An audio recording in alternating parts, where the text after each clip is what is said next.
Thank you for joining me, Manny. It's an absolute pleasure to introduce you to the series where it's called Humans of Developer DAO to truly understand the people that are behind the DAO itself. And for us today, we would love to hear what's your story and who is Manny? Awesome. Thank you for having me here, Turja. It's not like we have been talking for the last hour at all, or have not talked to each other at all on Discord and the DAO as well. So a little bit of my background. So I am a full stack and lead dev. I probably have like 13 years of experience in the tech industry. I'm Some people call me like an OG member in the dev DAO. I work for a Web2 company. I'm Canadian. I've been in the DAO probably early on. I've my work experience. I've worked for startups. I've worked for agencies. I've worked for large PR companies. I've worked for, ed tech companies, insurance companies. But a lot of it's primarily been in Web2. I've also been a consultant myself over many of years. That's sort of my background. Yeah. Okay, awesome. So, well, knowing that you've worked in so many different experiences and different industries, what's been your biggest passion and interest in tech? Got it. Tech is an interesting space. Apart from like always being fascinated with tech early on, some of my friends usually call me like a futurist. I'm always like looking at like what could be in the future, and that's also sometimes a negative because you're not living in the present in that sense. That saying, hey, how is this affecting us now? I do love the aspect of like just tech and culture. Like one of my favorite news sites is The Verge, and I love that convergence of just like tech and culture, and it's just how that shapes how we talk to each other. Like if you think about it, the idea of like, hey, let's jump on a Zoom call like 2 years ago was like unheard of, right? And that has become the vernacular, right? And just how different words and DMing and etc. All these things just affect our culture in terms of how we talk to each other and how we interact with each other. And Gary Vee has a very interesting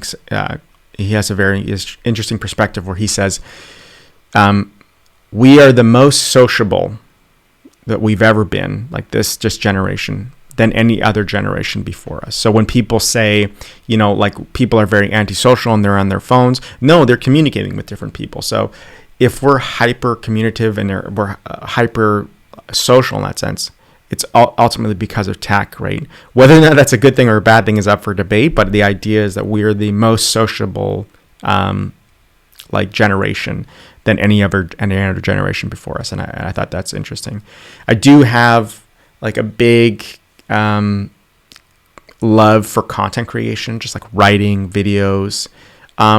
And then just like building, like the idea of building in tech, like actually coding, either designing something or developing something, is just intoxicating and satisfying. Just building something yourself, and I'm sure you've been in that scenario where you're like you just compiled some code or you did something right and you just saw it and it's just working. Like when it works with an API or you do like a Stripe payment, etc., and it just works, it's like a drug, and you're just like, I need to build that again, right?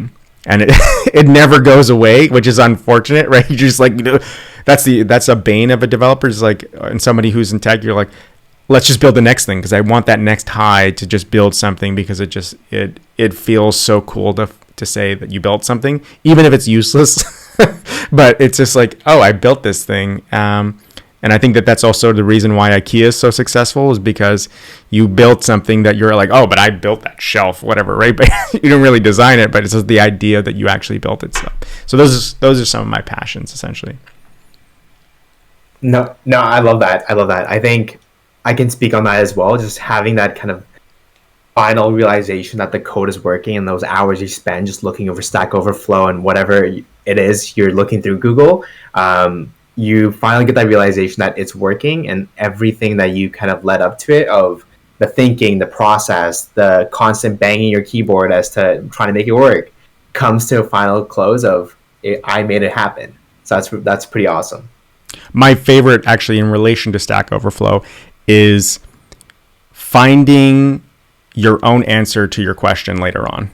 So when you're like, how did I do this? How do you do this? And then you find your own answer on Stack Overflow and you're like, oh, yes, I love it that I've just answered my own question. That's pretty awesome. I've never had that happen to me. I'm still timid to actually put out those answers. But hopefully I'll get there one day. That'll be pretty cool. Stack Overflow is like a trial by fire. You will get your and your questions will get heavily judged in a very poor fashion in terms of communication. It is the probably opposite of the mantra of Web3 in the sense of positivity and good feedback. But it's sort of like you got to go through it to be able to to be able to get that and saying, hey, get people to accept your answers too, right? Fair. That's pretty cool. Well, now diving into Web3, I would love to hear about what came first for you. Was it Web3 or Developer DAO? It was, for me, Web3 definitely came first, although I didn't call it Web3 at the time. And to be honest, at the time was like probably less than a year ago, in which then shortly was a DAO. Originally, the concept came, and I've been thinking about blockchain for many of years. It's more specifically from the cultural side and how tech just relates to culture too, and then different things you could do with the blockchain. And a friend in university and I just had started talking about this idea about how blockchain could relate to real estate. We were like, let's see if we can give this a try, start learning some tutorials. We soon found out very quickly that Ethereum is very expensive and was not feasible. But that's now feasible on Polygon, so that's something we might want to explore again. And we started seeing just videos that Nader produced as well, like in some content that really helped us understand some core concepts. And Nader started creating some content saying, hey, I'm thinking about creating a DAO called Developer DAO.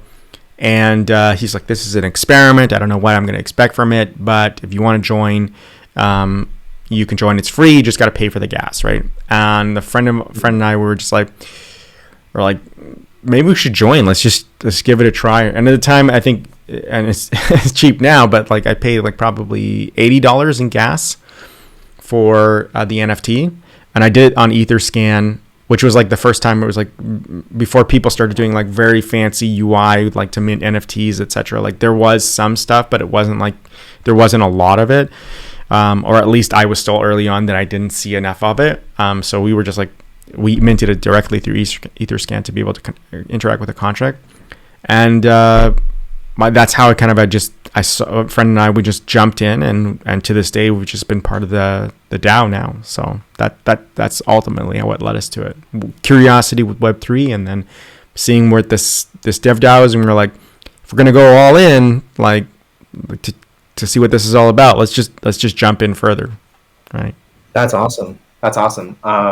Especially being starting off way back in kind of like the early days of the DAO itself, and seeing it evolve. So that's something that I'm definitely excited to kind of pick your brain on. But before we jump into that, I'd love to ask, you having worked in Web 2 for so long in these different industries and companies, what do you see are the biggest differences between Web 2 and this new entirely different world of Web 3? Got it. Yeah. So there is like the funny thing is that if we really looked at Web3, like Web3 is really built on top of Web 2. Like it's on the shoulders of it, and a lot of it just completely relies on it, right? Like noticing those similarities in that sense.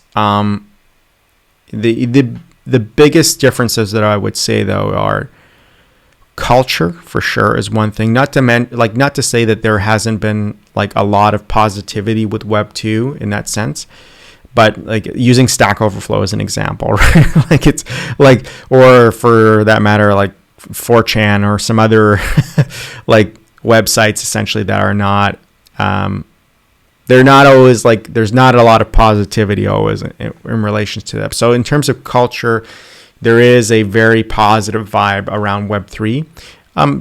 Doesn't mean that there isn't like, high skeptics and people who like really are who dislike Web3. That still exists. But I love the idea, and it's a big difference in terms of Web 2 and Web 3 is like the transparency, right? Like you can see where transactions go. And there is almost that mantra with Web 3 in the sense that if you're going to do something, it's going to be on the blockchain. So you're able to see where it's going, as opposed to like early scams that would happen. You know, somebody's coming together, you know, like you're like send money to somebody and they're like, they disappear. You have no idea where that money went. You have no idea where it's going, what happened to it, like, or how people are interacting or doing votes. And they're doing like backdoor handshakes on specific deals. Not to say that it doesn't exist in Web3, but there's just less of it. And there's more transparency. I do think that that's a big difference too. One of the thing is and with transparency, I guess, is also validity, like just validating if that's exactly what somebody's, not just going by what somebody said, but be able to see, hey, did you send me this money, right? Like, and it wasn't a bank issue, or did I actually like transfer something to you, or there was some sort of transaction, even from a governance point of view, like actually being able to validate is a huge thing. Two other things that I would probably say that are main differences is that one is Web3 is extremely slow in comparison to Web2. That's a big difference. Although that they are like Web3 technologies, like they're depending on the chain that you're working with, like they're working really hard to close that gap. Whether or not that's deemed decentral or fully decentral is really up for debate. But there are different chains that are working and trying to close that gap.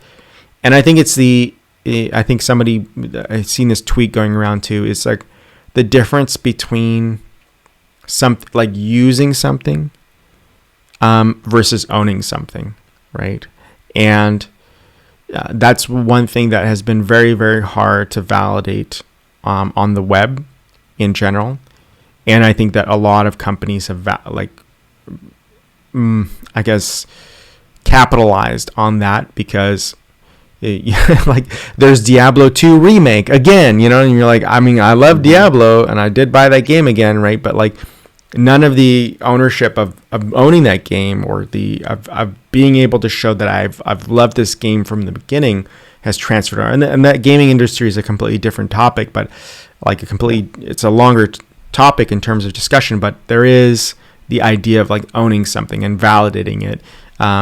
Versus, hey, I'm just going to use your service. Even now, your terms of your iPhone right now is technically you don't own it. You're just using it, right? Versus actually, what's the definition of owning? And I think that that's a big difference in Web3 in that culture too. No, those are some really great answers, especially as we recognize kind of like the fundamentals of Web3, of that ownership aspect, and that being such a big differentiator in the sense that in Web2, and in our daily lives, we tend to ignore it, and we abide by the norms that we've already created in our society, versus this entirely new like mindset that is being applied into Web3, which is really interesting. Yeah, it's more with, I guess it's really with digital products. Whether or not we should own things in general is a different discussion, but it's also a good thought to bring in. Like, what is the motivation and the drive that we have to own something, you know, like what is behind that, right? Like I need to own a house, I need to own a car, like I need to own this NFT, like why, right? And that's a longer conversation, but yeah, the idea of owning something for sure is some digital products specifically, or digital items, is definitely a different wave, or a big difference between Web 2 and Web 3. Okay, sweet. Now, taking you back into the moment you minted your developer DAO NFT, you're super excited. 1 week goes by, second week goes by, third week goes by. What makes you want to come back to the DAO itself and can continue to contribute? Yeah, I think there's a few things. So I think this is both like a bane and like a positive thing. It is the fact that in the DAO, as it also relates to Web3, is that it just moves so quickly, right? Like I remember like just in Web 2 in general, like I used to think like, oh my gosh, there's a new piece of technology going out and I need to learn this and then I need to learn this.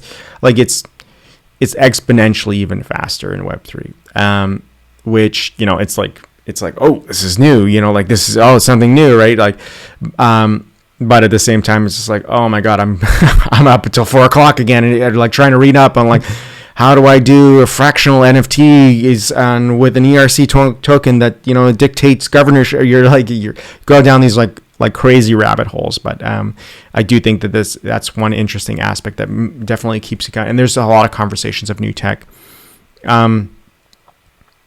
It has that aspect of things when it comes to the DAO has gone a little bit slower from the beginning. So it is a bit manageable. A little bit more manageable now to like ingest ideas and conversations, or at least being able to know like, hey, I just want to be partaking in these particular types of conversations as well.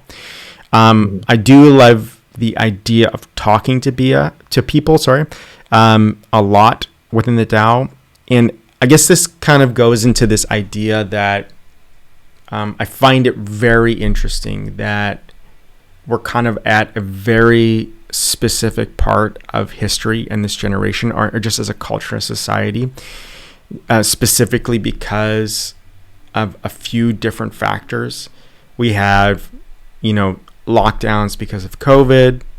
We have this movement of work from home, even though I've done work from home like for many of years, so it wasn't necessarily different for me.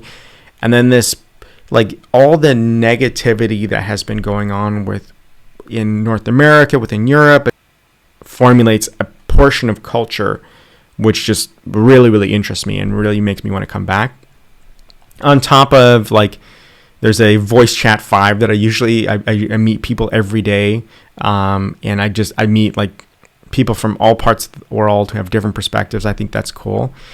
But ultimately, I think and it's going to sound a little bit cliche, is just like jumping in and just helping people with knowledge that just like sometimes is, you know, I've accumulated over many of years.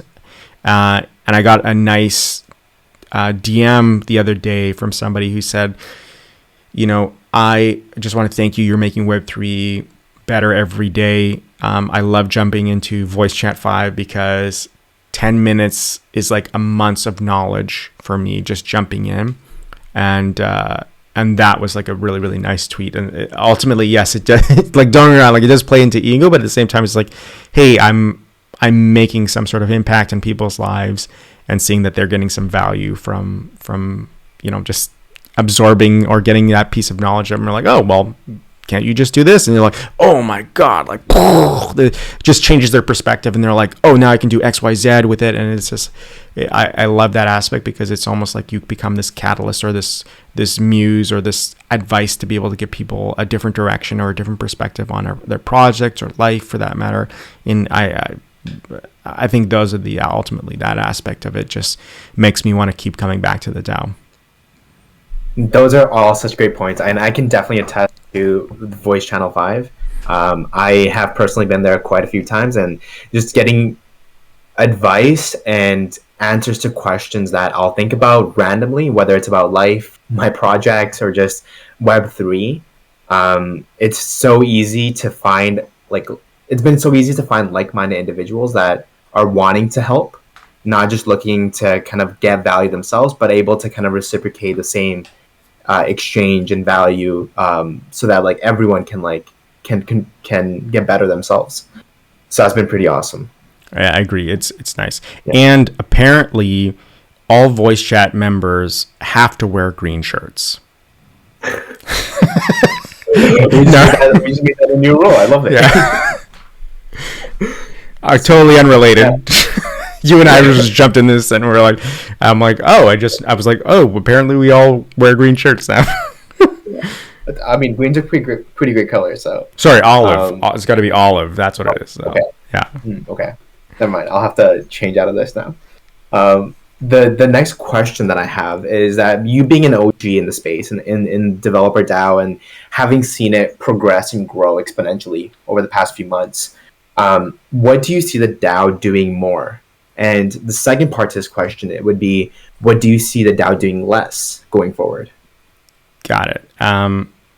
So more, what I see the DAO doing more is there's a few things. So like one of them is probably solidifying governance, right? Like it is gone through different phases. Obviously, it's in season 1, so there's been a lot of talks in terms of getting it up to this part. So I just think it, as general, like the governance will become more and more solidified in terms of how things are going to be managed with different guilds and core team members and bringing people on. So a lot of things will be a little bit more solidified. I think there will be more concrete directions specifically for guilds, for people who are not familiar with Developer DAO, but there is guilds that are specific topics like development, marketing, biz dev, governance, community. Like these are very specific aspects of the DAO, and I think that they're going to be very concrete directions at each one. And like, hey, for a season, I know exactly what we're going to do. There's ultimately going to be like bounties and actual there might be an actual fiat evaluation of code token, which is a new token that's going to be a governance token that the DAO is going to issue. And I do think that DevDAO is going to be a force to reckon with when it comes to content for Web3 and Web3 education. And I almost think of it as it potentially could be doing more of, in the sense of becoming almost like a free code camp for the Web3 space. There's obviously going to be more like structured with guilds and budgets with guilds. I think that there's going to be more of that. But yeah, like probably that. On the less side of things, I probably would like to see less bickering on what technology that needs to use. So a lot of people are like, we got to use Airtable or Notion or Google Docs, or like, oh, don't use that. That's a Web 2 that's not fully decentralized, right? Like I think we got to decide. Like I think guilds will decide either what the tech is. I do see that discretion. But at the same time, it's just like less bickering about that. Like I remember early on, they're like, yeah, but that's not that fully decentralized solution. You're like, well, sometimes you don't need a fully decentralized solution for this, right? And we just need to get going. It's sort of like saying like, oh, but your notepad is not fully decentralized. Let's build this in fully decentralized notepad, and then be able to focus on the thing that we actually wanted to focus on. Just like, can we just focus on the thing we want to focus on? And maybe that would be like a nice side project that Developer DAO can show as people you could do that. So I think less in terms of, hey, we need to use this or that or whatnot. I think there'll be less channels. Like there's a ton of different like channels in the Discord, and I think they're just going to be like more aggregated channels in terms of discussions. I think it's evolved a lot, and people have seen some and removed some. Like the DAO has gone through different phases of it. Like there was tons before, there's tons that have been archived, and I think it's just as it tries to feel itself out in terms of the community, like where it needs to create things and notice where things aren't being used, it'll just, say, hey, after 3 months, it's not necessarily, there's no use or there's no communication happening with here. Or, hey, we find that these topics kind of relate to these topics. There'll be like I would like to see like less channels myself because I definitely see sometimes there's overlap in terms of communication.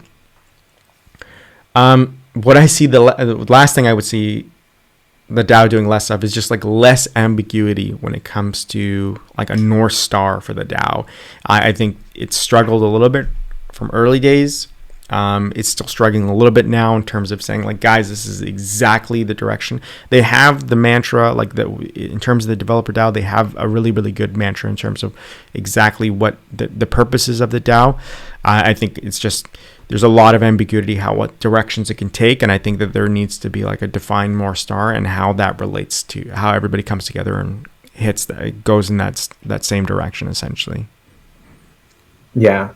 No, those are all really great kind of like points in the sense that the DAO that I see today is not the same DAO that you've seen months ago.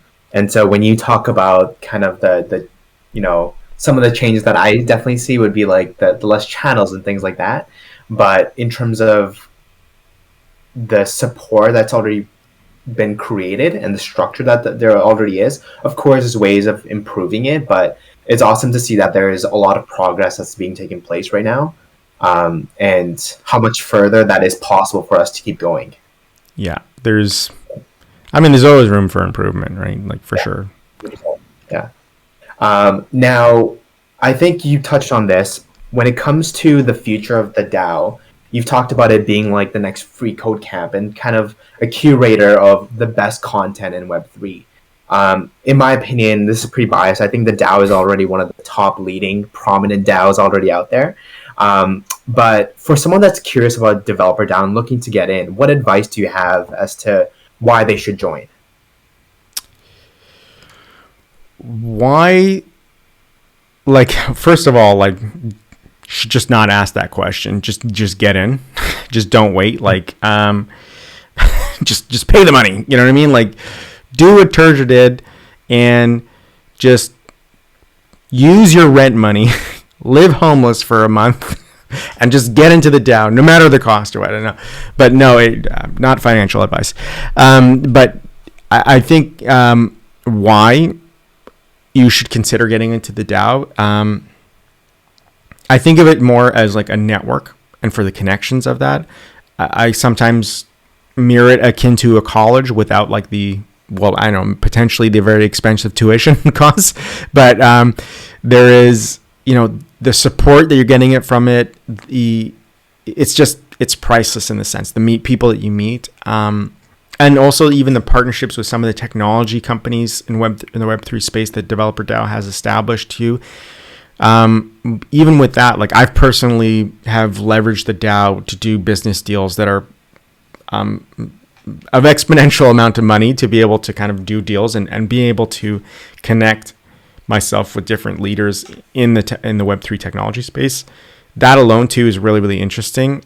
And there's like other financial deals and incentives like jobs and gigs, etc. But like money aside, like the knowledge and the connections you establish with people in that are huge value. And I think that, almost looking at, again, going back to culture and society, how we're moving right now. I mean, like a lot of people, like COVID is kind of quote unquote ending. People are going out, but they still want connection and they still want to, like, personally, I've met some people through the DAO and I met them in real life and I'm like, great, these are really cool people. And I want to continue doing that. And I think that is just, I think that those experiences and connecting with people is just, and especially when it comes to Web3 and whether or not you're non-technical, I think is just priceless. And I think it's extremely valuable. But yeah. No, that was spot on. I still remember it was my first Web3 Con event, and that was on Friday. And that was where I got a chance to chat with a few of the members of Developer DAO. And by Sunday, I already purchased my NFT. And Monday, I was already in my first Voice Channel 5 and just saying hi to everyone that I already met. And, speaking with Manny, who's surprised that I already got in just after one conversation. And it really spoke to kind of the value that they gave me within that hour conversation. And me recognizing that there's so much more for me to learn directly from people that are really curious about it and have been learning about it for months or years. So that's been the most kind of beneficial part for me. Now, imagine yourself that you just joined the DAO today. And, you've joined the Discord, you joined the community. What advice do you have for someone that is looking to just simply learn and get involved? Got it. Well, the first thing I would say is gravitate to the things that you love doing. And ultimately, I know it's coming from a selfish point of view, but the things that you will normally like to do or would like to learn more of will ultimately help others in general, right? You'll start off helping, depending on what guild you're in, what kind of project you want to do. It's ultimately going to go and help somebody else for that matter. one thing I would do for sure is like document your journey. Write it, record it in some way. Even the simplest thing can go a long way to paint like a different perspective on how to solve an issue, and which just could help somebody else immensely for that matter, right? And if you don't know where to start, I would say just jump into Voice Chat 5 and talk to people. And if you don't like to, do voice chat, like you can still join it and still text and be part of those conversations. And part of the, like, there's a vibes meetup as well, where people just get to know each other and just talk. But I think also, if you just joined, not that I'm saying that you should spam these people, but like there is like tons of people from different companies that are like, people don't even know. Like recently there is like one of the main devs on Homebrew joined Developer DAO, right? Which is big. And there's like a head engineer for another big Web3 company and another company. And all these people that are from that are in this DAO. And what I love about that is, like, not that I'm advocating like just spam them and DM them or whatnot, like, but in the context of the DAO, feel free to reach out to them sometimes for advice. And it might not be them that responds right away, but somebody else who has equally enough experience. And just being able to like, hey, have those conversations and leverage the experience of other people for your own personal benefit to make millions of dollars. So that you can essentially learn and maybe potentially help other people understand a particular problem or an issue. And I think that that's really, if you just join, start with some projects, something small that can help. Find out, ask people like, how can I help? How can I contribute in some way? Maybe it's a small piece of code. Maybe it's taking notes in different meetings. Like maybe it's figuring out ways that how you can help. Come in it from a point of view, how can I do something that helps people? And then ultimately, whenever you give, ultimately other people will see that and recognize it. And then they'll want to schedule a video call with you on Discord so they can interview you because they find you're interesting. And essentially just ask you what your Twitter handle is so that you basically become famous. No, but really it's just about helping people, right? So if you can, you ultimately try to find a way to help people, and you'll get that reciprocated too. Yeah, that's really great, Manny. And I know for a fact I've bugged you in so many different ways of just asking you questions, asking you about career advice.